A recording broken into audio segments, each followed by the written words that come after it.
Long time ago, Sadhguru had told my mother that he wants to take a boat, like a small fishing boat, and travel to Africa.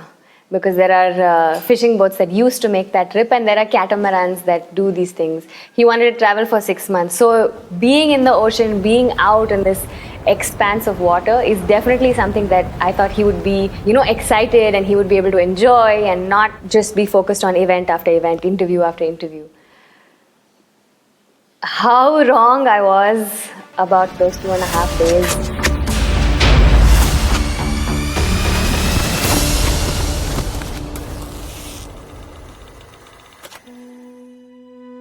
So when we got to Riyadh, it was so unreal for us because it was just desert everywhere, and I personally have never seen something like that.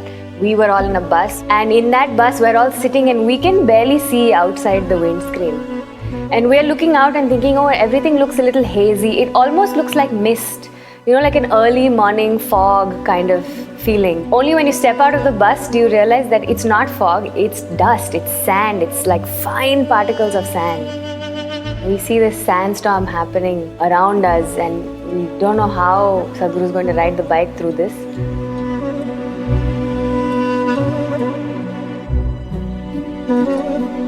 I don't think any of us really considered what all he was breathing in, what all he was swallowing when he's riding the motorcycle. And I think really I only realized that when we got on the boat. So we took a boat from Oman to Jamnagar, and that was what I thought at least would be like a 3-day break for him or a 2.5-day break for him. So we get on the boat and we're there for some time. We meet the whole crew, the captain, everybody. That first day we were all okay, and then the second day in the morning when we saw him, he was not looking so well, and I asked him, have you slept and all of that. He said, I'm fine, and then he started coughing.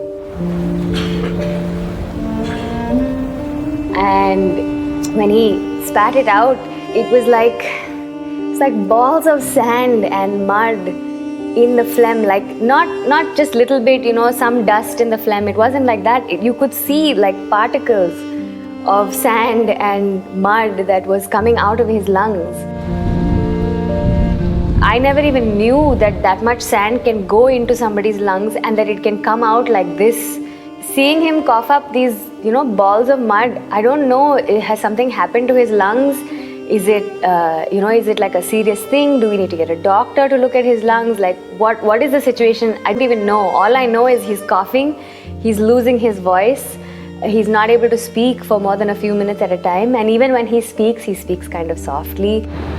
And then we're trying to check, are you okay? Can we get you some medicine? Can we do something? He says, no, I'm fine. He's asking me, are you okay? I'm okay, you leave this, you go check, make sure everybody else has eaten, make sure everybody else is okay. And I'm looking at him, he's so weak and he's sitting down, he's not able to stand up comfortably. It was unreal kind of to see him in that state. But still in all of that, he is not saying anything. He is just saying, I need some time to rest, I have some writing to do. I'm okay. But you can see that he's not okay. Because he was running such high temperature and because he was coughing and he couldn't speak. We didn't know how unwell or how well he was because he won't say anything to us.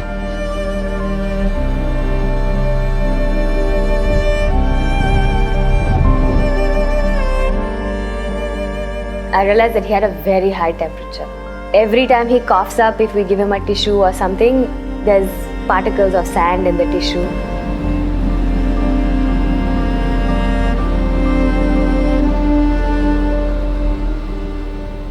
So on the second day, we went out on the deck, and in the boat, that corner, that tip, we had placed a small stool for him to sit, and the video team wanted to take some nice videos and things like that.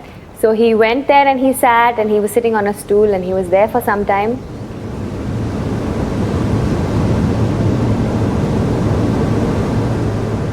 And maybe for the first time, I heard him say, I need to go.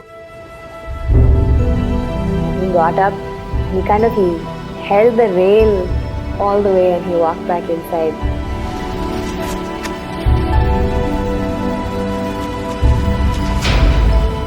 and he went to his room. It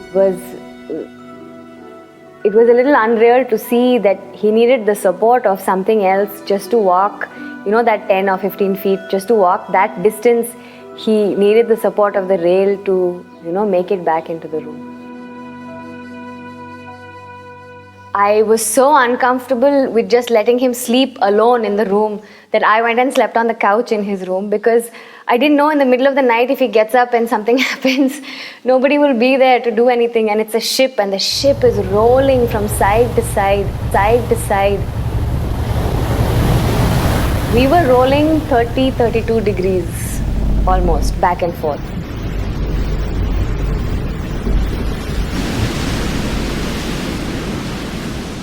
It was a rough journey for all of us, but for him particularly, because he was already unwell and you can't really rest because your body is constantly in motion.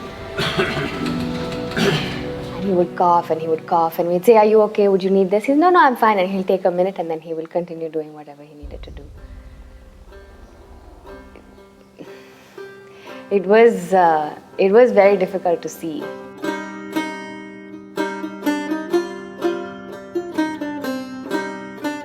Sadhguru said, "Why don't you have the crew come together? We'll include them in the movement. We'll talk to them about Save Soil and everything." So we got the crew together in their meeting area, which was downstairs.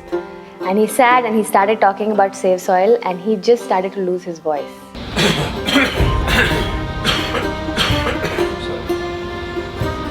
You want to put back organic? He would say something and then he would cough and he would say, "Excuse me," and then he would say it again. And he was not able to get full sentences out in the way that we are so used to seeing him at events. Because he was coughing, he lost his voice. It was difficult to see. So after he spoke for some time, then he said, "Why don't you play the video first, then we'll speak again."